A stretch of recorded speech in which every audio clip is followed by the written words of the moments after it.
Hey guys, well today's chapter is pretty short, probably one of the shortest chapters in the whole book. I'm always hoping that each week when I release a chapter that by chance some of her descendants will reach out to me and say, oh, I just found these videos and I learned something new, or I have something to share with you. That would be so awesome. I have had some descendants reach out to me, but I'm hoping there will be more who find these videos. Anyways, let's not delay any further. Let's get right into today's chapter reading. Chapter 20.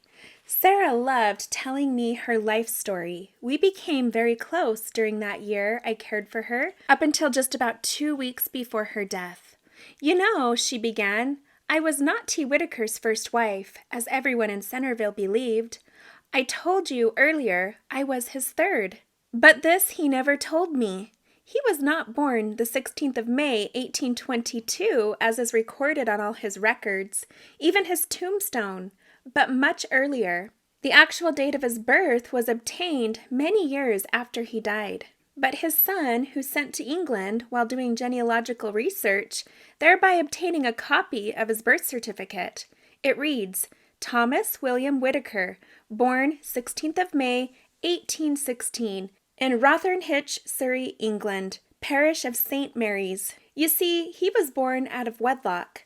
So when he came to the States and joined the church, to spare what posterity he might have later on, he gave the later date, which was long after his parents were married. His father, Thomas James Whitaker, was a customs officer. He met and fell in love with Mary Ann Betts, who lived not far from his own home. She was much younger than he, but they became lovers. Then he was sent on a long voyage for his boss, who was Captain Betts, Mary Ann's father. He was gone for several years, not knowing that he had left his young sweetheart pregnant.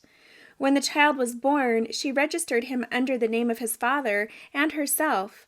It was a great surprise to him to learn that he had fathered a son. The couple were married at once, which then legitimized the child. The couple had 2 more children, both girls. Both grew up and married and had families. And note from the author, my own researcher, Eve McLaughlin in England, found out these details in the records in England. When we sent her the money to do the work, she sent proof of all she had found. I add this for the literal descendants of our grandfather, Thomas William Whitaker, signed Nora B. Miles. Thomas James, the father of T.W., did not expect to be gone so long, but he was ordered to the East Indies as business manager and was delayed. Mary Ann did not know until after he had sailed that she was pregnant. She was 8 years younger than her child's father. She had lived a most sheltered life in a very well-to-do family. She was not robust and died at the age of 38 years. They were married the 17th of April, 1819. The child was almost 3 years old at the time. T.W. almost worshipped his mother. When she died, he could no longer endure what he felt was like having a prisoner's life, being so sheltered. So he decided to run away. He had a great yearning to travel, and could think of no other way of escape, though he wished many times he had not gone when the sailors were so mean to him. He also took with him a small but exquisite picture of his mother. I think it was done by his artist teacher. As it was, he said, a perfect likeness of her. It was done in color and framed in a beautiful, very expensive frame with jewels embroidered into the deep wine-colored velvet that encased the face. This photo is still in the family. Note from the author. This photo is still in the family. I don't know which grandchild or great-grandchild has it now, but I, Nora B. Miles, have seen it when I was a young girl as it hung in grandmother's parlor. It was oval, about 7 or 8 inches by 5 inches in size. He also painted a bust life-size portrait of himself in color by looking in the mirror when he was about 40 years old. That, too, hung in the same parlor, and I remember it well. I think his daughter Josephine, who married Hugh B. Folsom, got that picture. Must be in her family still. You know, Grandma continued as she remembered his stories to her of his life as a sailor, We must remember that those sailors at that time had no entertainment whatsoever on those long weeks at sea. So, when he brought forth his violin and began playing old English songs and others they knew, it was a real joy to them. "Why don't we all sing?" he suggested. "What shall we sing?" they cried. "How about the Volga Boatman?" he shot back. "Come on, I'll start it and the rest of you can fall in. I'm sure you all know it." He played as he sang, "Yo ho, heave ho," and soon all the men were singing their hearts out. There followed many old English, Scottish, and Irish melodies, rending the night air with their untrained but earnest voices. All this helped ease homesickness, boredom, and frustration, so long pent up inside each one. So from that time on, they treated him with real respect. But after so long, he realized that this was not the life he wanted permanently, and decided to get out of it the first chance he got. I've told you how he stayed in Tahiti until the ship had sailed, and how he met and married Tuana, their marriage, her death, and of his adopting of the little Tahitian girl Annie, also of his later marriage to Mary Ann Church, and of his being converted to the Mormon Church. When he went back to England to visit his father and sisters, his father, upon learning that he was married, sent him back to his wife, Mary Ann. She would have nothing to do with Mormonism.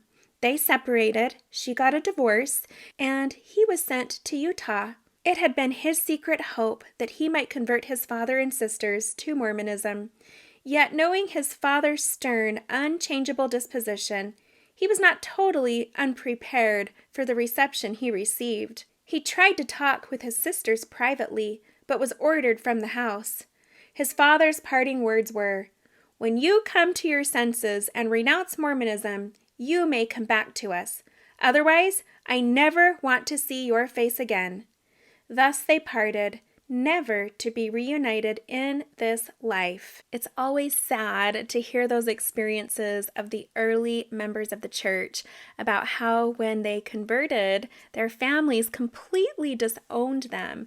And so many of them, because they left their native country and came to Utah, really never saw their families again in this life. Talk about a huge sacrifice to make for getting on the covenant path. It completely makes sense that so many of them wanted so desperately for their families to also embrace the restored gospel and join them. After all, that's what the restored gospel is all about. It's about family, eternal families. That had to be so heartbreaking. I don't hear so many stories like that today when people join the church.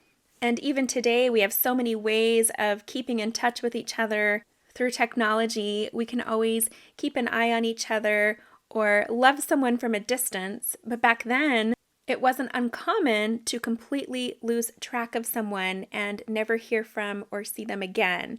As we heard in last week's chapter reading, Sarah Elizabeth talking about her younger sisters, and one of them she lost track of and had no idea whatever became of her after all those years.